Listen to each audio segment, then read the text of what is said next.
Hey everybody, it's Jeremy. Today I want to talk about soy sauce. I want to talk about whether or not it's actually toxic for your body, if you're going to eat it, what you need to look for when you buy the soy sauce, and also if it's paleo.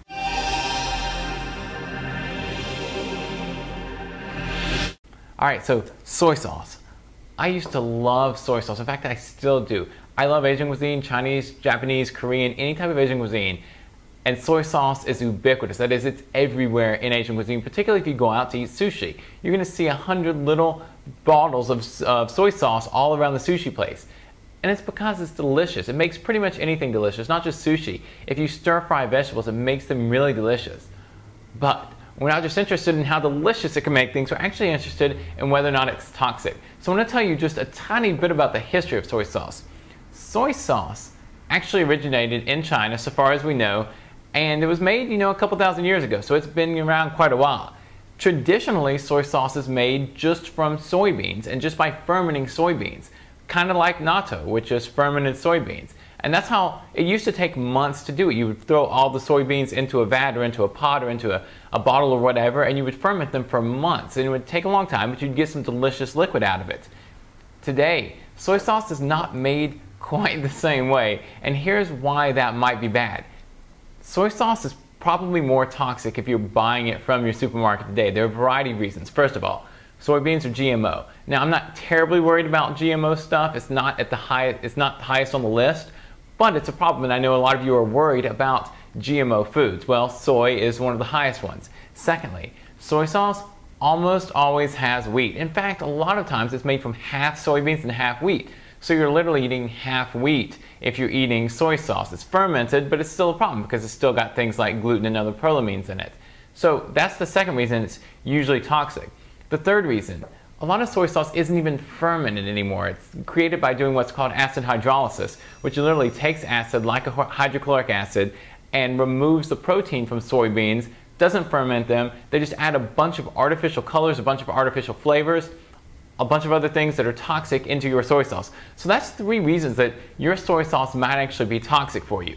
Alright, so even though a lot of soy sauce is toxic, unfortunately, because we love it, the question is, are there ones out there that you can buy?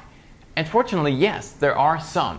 But here's the big caveat, the big thing you got to be worried about. You need to read the labels very closely, because I'm going to show you one here that I've got and I use occasionally that is pretty good. But it's rare. Most of them are not this good, even if they say some of the same things on the label. So this one is a Sanjay Tamarai sauce. You may not find this brand in your supermarket, or you may. It's kind of common, kind of not, depending on where you live. But what you want to do is you want to look for a few things. First of all, you want to look for the fact that it's non-GMO. That means that none of the soybeans in there none of the soy sauce that's made from the soybeans are GMO. Now, that's going to be certified because there are companies and organizations that certify this, so you can pretty much trust those certifications. The second thing you can trust is if it says certified gluten-free, which this one does. That means that they didn't put any wheat in it. And if they didn't put any wheat in it, of course, there's no gluten, none of those prolamines that you're worried about from wheat, which is really important for keeping toxicity out of your soy sauce. The third thing, now this one says made with 100% soy.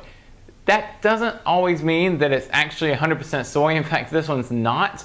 But what it means is there's no wheat in it. They didn't make it with soy and wheat. What you need to do, of course, is turn it around and see what the ingredients are. For this one, for instance, this one's made with water, soybeans, salt, and alcohol. All things that I'm okay with and are pretty paleo. So what you got to do is really look at the ingredients, make sure that they're not throwing in any wheat, of course. It's got to be certified gluten-free. A lot of them make it with rice, and rice has other prolamines in it that you want to stay away from. So the quick answer to this section, yeah, there are absolutely soy sauces that you can buy that are not very toxic at all. And I'm going to talk about the paleo perspective in just a second. But this one, not very toxic at all, doesn't have any wheat, any GMOs, or any other ingredients that you need to be worried about. Alright, finally, is soy sauce paleo?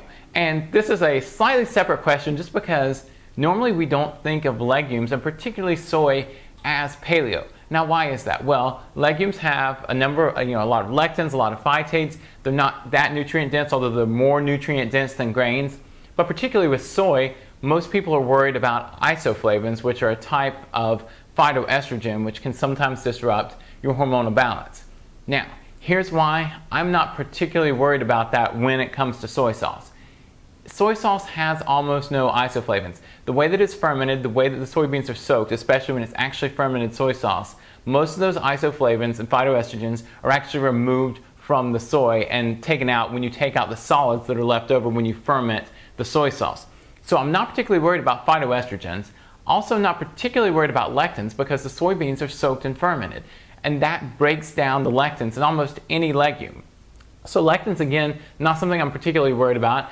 And in terms of phytates, if you know me, if you've seen my articles and videos before, you know that phytates are not something I'm really worried about to begin with. Because soy sauce is not something you're going to be getting a lot of nutrition from to begin with. So even if it's blocking what little nutrition there is from being absorbed, not a big problem. So here's the answer. Is it paleo? Not really, because soybeans are not really paleo and it's not highly nutritious, but it's okay to eat, especially if you get a non-toxic one, and especially if you don't eat it with every meal, you just eat it occasionally, put it in whenever you're making a stir fry or having sushi. Alright, so that's it for today. I hope you enjoy your soy sauce occasionally because, like I said, it's really delicious, and if you're making an Asian dish, then it's really good and almost necessary a lot of times. If you have any comments, let me know. Do you love soy sauce? Is there something you're worried about? Can you not find in your supermarket? Let me know in the comments below. If you like the video here, click the like button. And also right here, there's a click to subscribe button. Click that button. It'll get you subscribed, let you know whenever we come out with a new video. Come out with them every Monday and Wednesday, and we may be increasing that soon, so check back often.